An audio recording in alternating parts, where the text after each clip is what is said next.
আসসালামু আলাইকুম এভরিওয়ান। এখানে হচ্ছে আমাদের যে নারকেলগুলো আর কি ভেঙে দিছিল, ওটা এখানে শুকানো হচ্ছে। তো এখানে হচ্ছে প্রথম দিন হচ্ছে মাটিতে আর কি শুকানো হয়েছিল।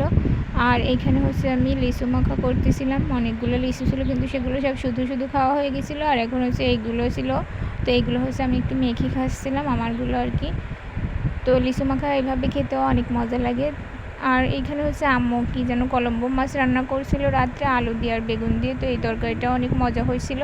এটা হচ্ছে রাত্রে রান্না করছিল।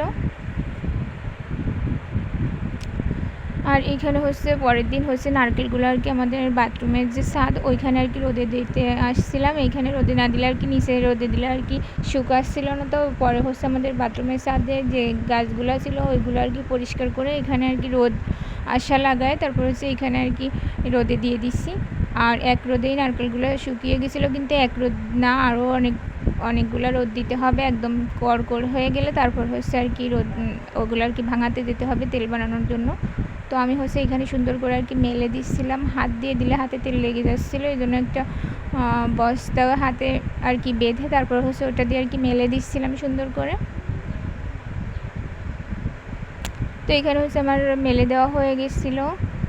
আর আমাদের ছাদের অনেকগুলো আম পড়ছে, ছাদের উপর যে গাছগুলো আর কি মানে পাতাগুলো এসে পড়ছে, ওখানে অনেক আম। তো সেই আমগুলো ছাদে পড়ে পড়ে আর কি নষ্ট হয়ে যাচ্ছিলো। সেগুলো ওই সাইডে রয়েছে, ওগুলো আর কি পরিষ্কার করতে হবে না আরেকদিন। তো আমি হচ্ছে এখানে দেখতেছিলাম উপরে দাঁড়িয়ে, আমগুলো সুন্দর সুন্দর দেখা যাচ্ছিল। আর এখানে তো ডুমুরও ছিল, ডুমুরগুলো সব পেকে গেছে। প্রথম প্রথম খাওয়া হয়েছে, পরের যেগুলো ছিল ওইগুলো আর কি ছাদের উপরেরগুলো ওইগুলো আর খাওয়া হয়নি, ওইগুলো আর কি পেকে গেছে সুন্দর করে। অনেক বড় বড় ডুমুর হয় আমাদের এই গাছটায়, একদম পেকে হলুদ হয়ে গেছিলো এগুলো। আর এই গাছে হচ্ছে নতুন আম হয়েছে, তো অনেক আম হয়েছে এই গাছে, নতুন হলেও অনেক আম হয়েছে। তো এই আমগুলো এখনও পাকেনি, অন্য গাছের আমগুলো আর কি পেকে গেছে, এগুলো এখনও পাকেনি।